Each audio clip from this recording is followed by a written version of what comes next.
Hi guys, I'm Kev. And I'm Chris. And welcome to another episode of On the Bank Angling. Today we're on the Anglers Eldorado complex of Anglers Paradise, which is near Holsworthy in Devon. We've come here because it's really warm, there's plenty of carp, plenty of cats about, and the good thing about here is that we can move around the ponds. Okay, so we're here today because this is the perfect opportunity for us to use a new product that we've been sent very kindly from Deeper, and that's the Deeper Pro Plus. It's a wireless fish finder. You just attach it to your line and cast it out, and it shows you literally everything out there that you'd want to know. The bottom makeup, if there's any fish there, if there's any snags. So we'll show you it in a bit more detail, and hopefully during the video catch a few fish as well. As it's quite warm today, there's a lot of carp feeding around on the top. So our plan with using the Deeper is that we're gonna, in a minute, we're on a double swim on the end of this Carp and Catfish Lake 2. And what we're going to do, we're going to use the Deeper to actually map out the front of our swim, similar to a marker float, but without putting lines in the water and dragging that through. So we've got an accurate picture of what the bottom makeup's like, and then we'll go and put some feed in, and then we'll probably go and have a bit of a wander around, see if we can snag a few carp off the top because it's perfect conditions for it. And then as it cools down, obviously we'll fish, put a bit more bait in, and we'll fish over that top a bit of bait, and hopefully we can have a moggy for you guys. Would be nice. So this is our swim, and Chris is going to talk us through how to use the Deeper. So what are you doing there, Chris? Right, okay, so I'm just starting the Deeper up. It doesn't actually turn on until you put it in water, so I've just put it in the margin there. What you need to use the Deeper is you need a smartphone or a tablet, any sort of device like that. And basically you download the app and it connects up to it. So I've already wirelessly set it up, so I've dropped it in the water and it's come on. So it's just telling me now that it's too shallow or too deep in the margin for it to read anything. So I'm ready to start casting it about and seeing what we've got out in the swim. Smashing.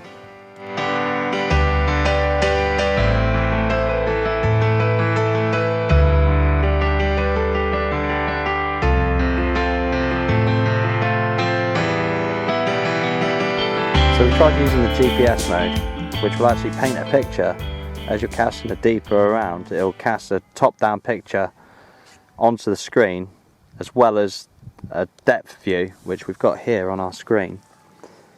And as you can see, Chris is at present winding the Deeper back, and we can see it's 4.5 feet, 5 feet deep.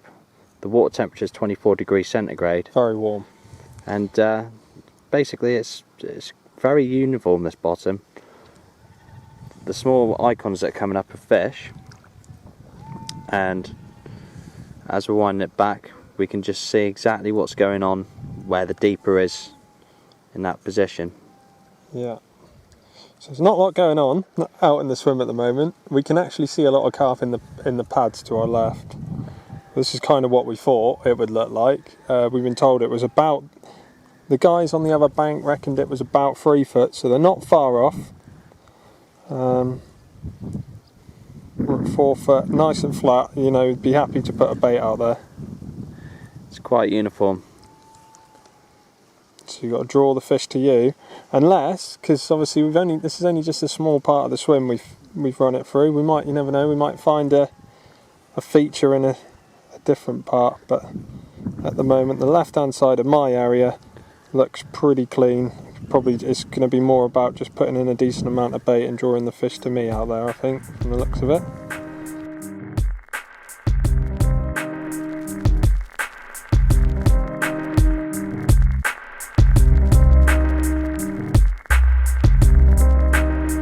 Deeper like that.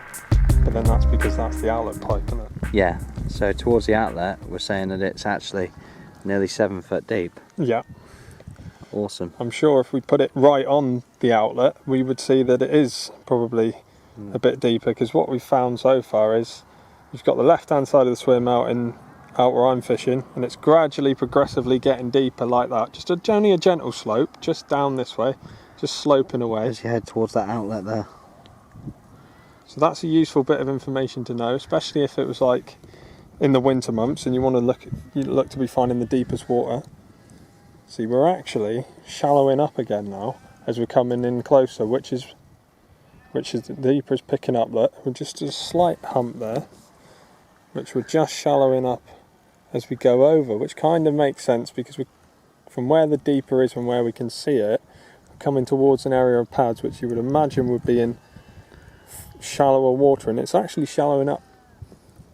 It's a proper slope back upwards, look. So what we found really... So it does slope down when you're coming away from the pads, didn't we? Yeah, and what we found really is a bowl, more than anything, out in the middle of the lake, in between those two islands. So you can see a fish coming up there. What's good is it tells you the depth that fish is sitting at as well. Yeah, so it's telling you that fish is sat in 2.9 feet of water. Absolutely. And that one's at 2.3. That little bit there, I just had to give the deeper a bit of a jerk as it went over the... It's gone over the end of the pads, but as you can see there's a load of fish, a lot of fish out there on the end of the pads. Oh yeah. This is getting more towards my half. Yeah.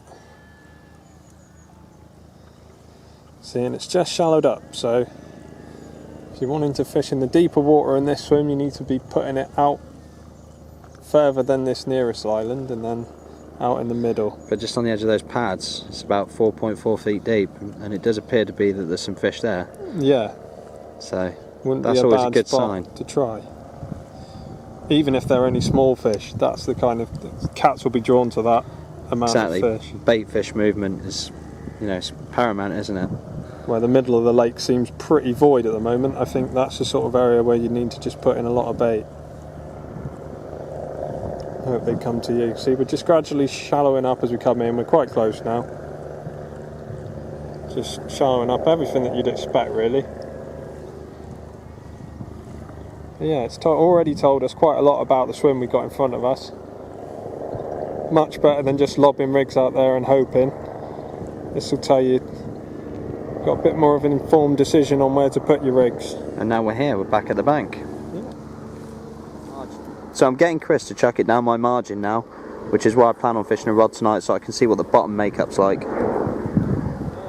Good cast. No, you haven't, have you? Chris's little miscast there, it actually worked out in our favour because we just plopped it square in the margin. And now we're just having a look to see what my margin looks like. What I'm going to do is I'm going to put my Polaroid glasses over the lens, because hopefully it'll take the glare off the screen and it should be a bit easier to see. So as we can see, it's very warm, the water, isn't it? 24 degrees. Yeah, absolutely. 4 feet, 24, 25 degrees. Not a lot going on. Could actually prove to be quite difficult because the oxygen content in the water is going to be quite low. This sort of temperature. And fish are going to be quite reluctant to feed.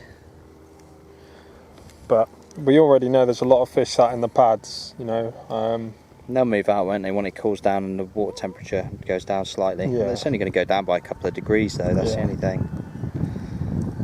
The main point is we found... So we're just going around this bush, and what's around this bush then? So the bush to my right, it's just exactly the same as everywhere else really, isn't it? Yeah. It's very similar, it's still 4 foot. Yeah.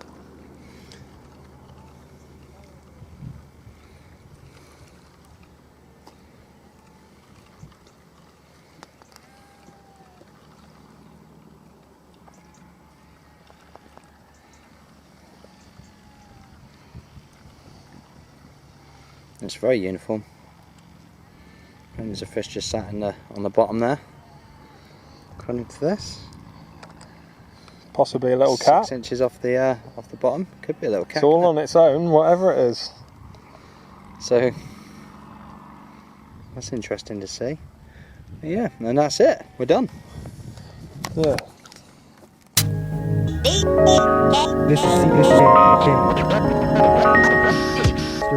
So now that we've had a good cast about in our swim, we've got a good idea of what the bottom's like. We know it's fairly uniform.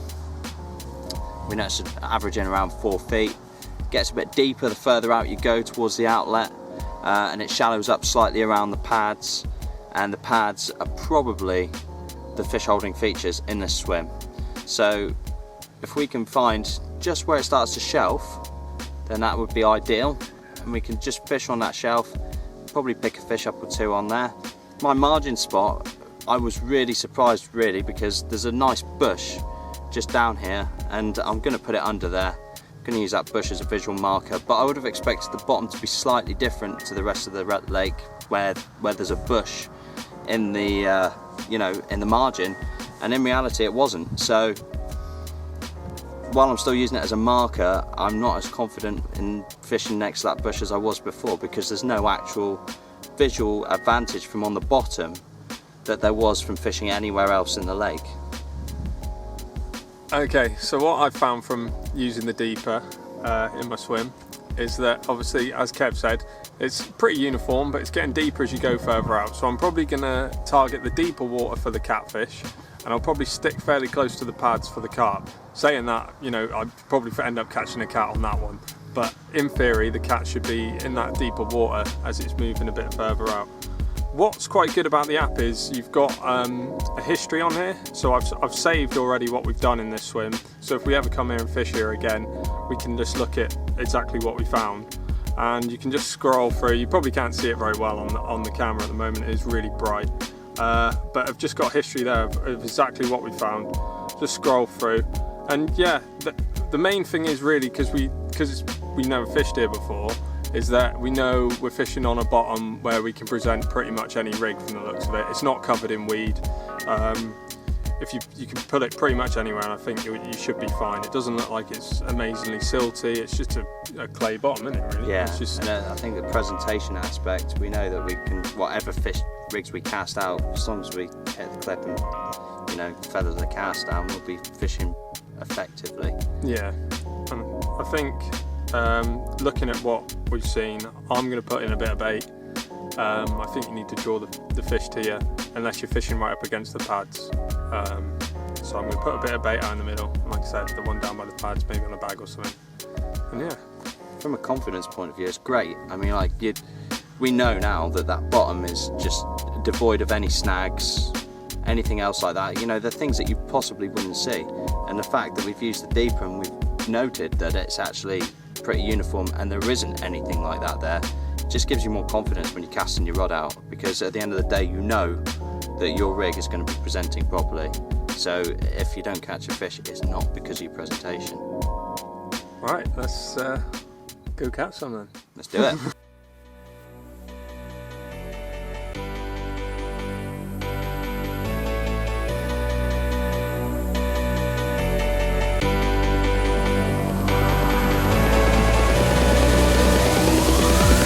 Come on.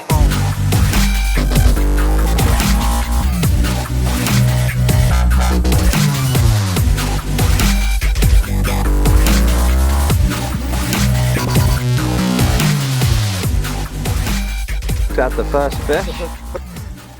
A monster carp, mate. He's a little baby, but he's almost perfect, and he had a little bit of bread out the pads. Smashing job, bud.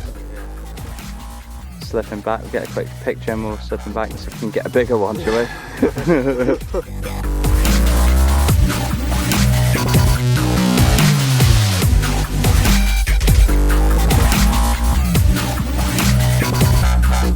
So just a little update before it goes dark.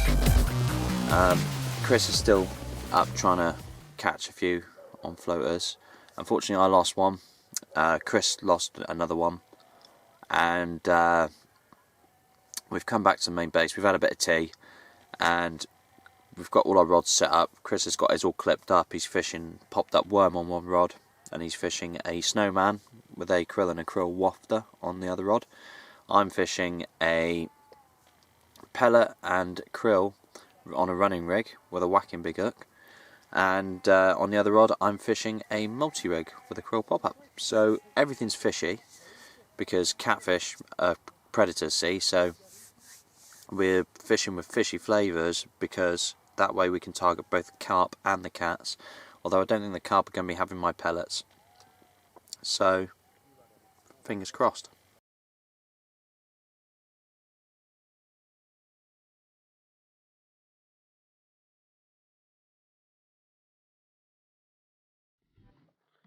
Well, it's 10 to midnight. Finally, Chris is in.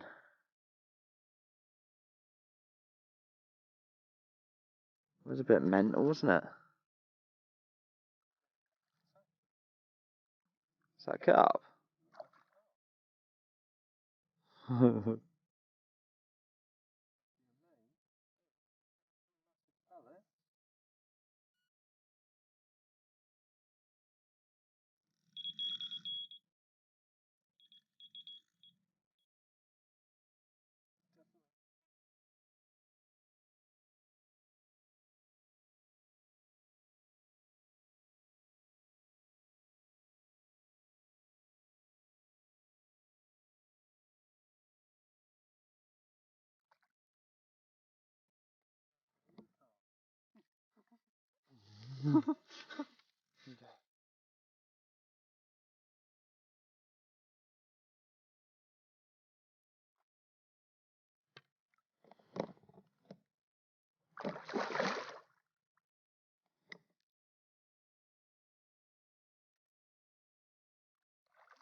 Yes, mate, well done.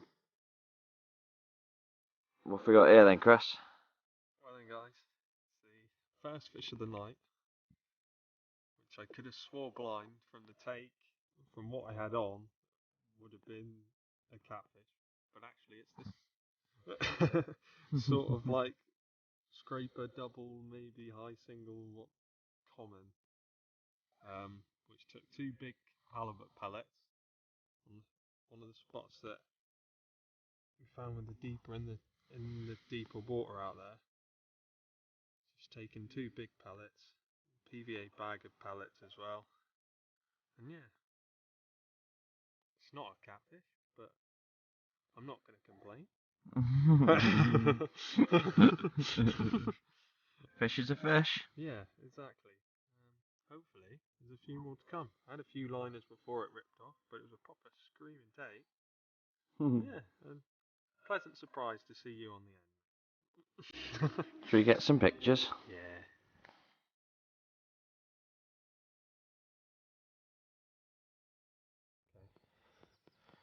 Right, it's early morning. I was expecting to get woken up at some point by a catfish. It hasn't really happened, but I have had another one of these. First thing.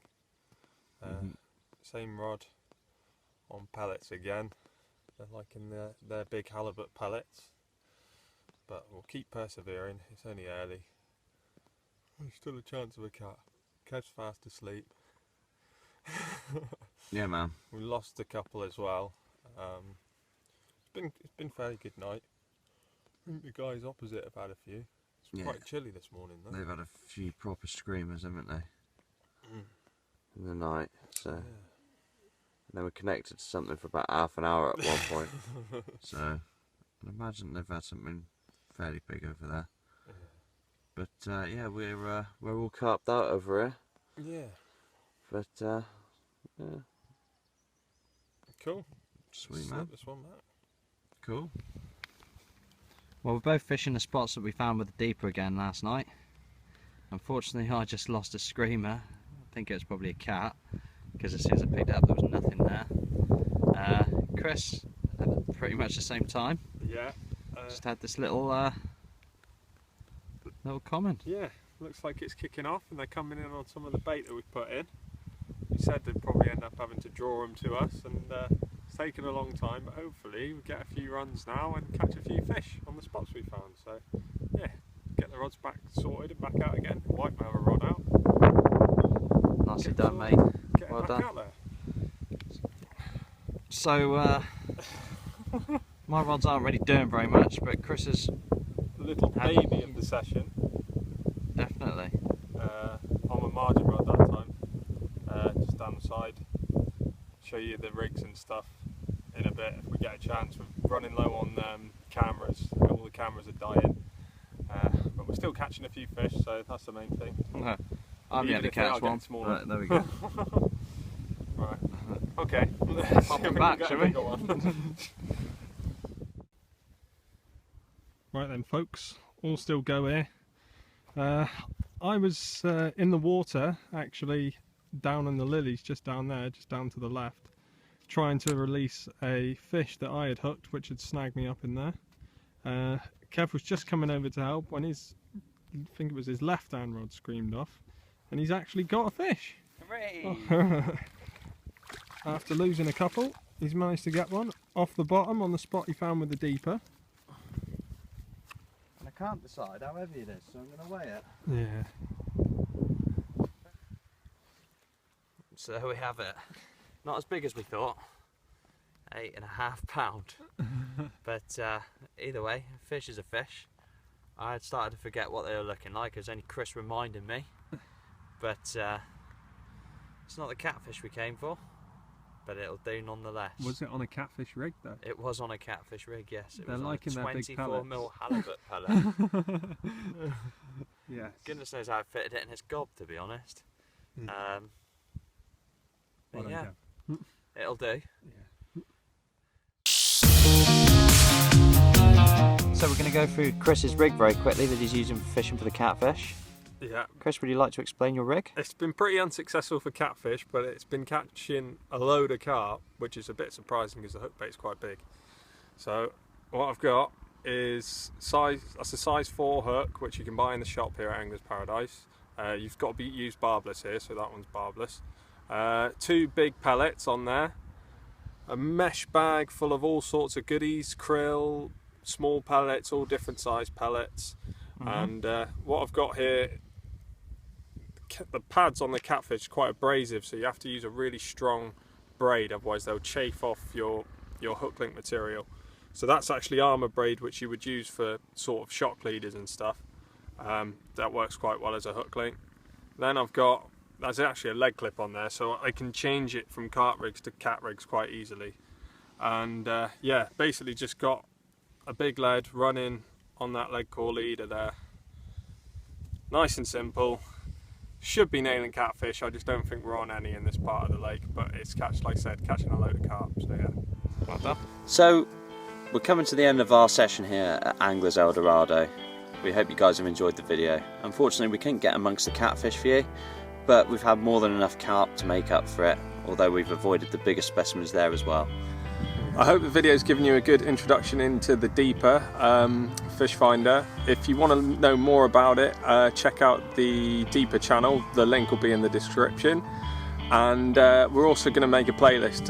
We're planning to make a lot more videos using it, so stay tuned for those. Yeah, where we can show you more of his features and hopefully bag a few bigger fish for the camera. But we hope you guys have enjoyed this video, and if you did enjoy it, obviously please like and subscribe. See you later.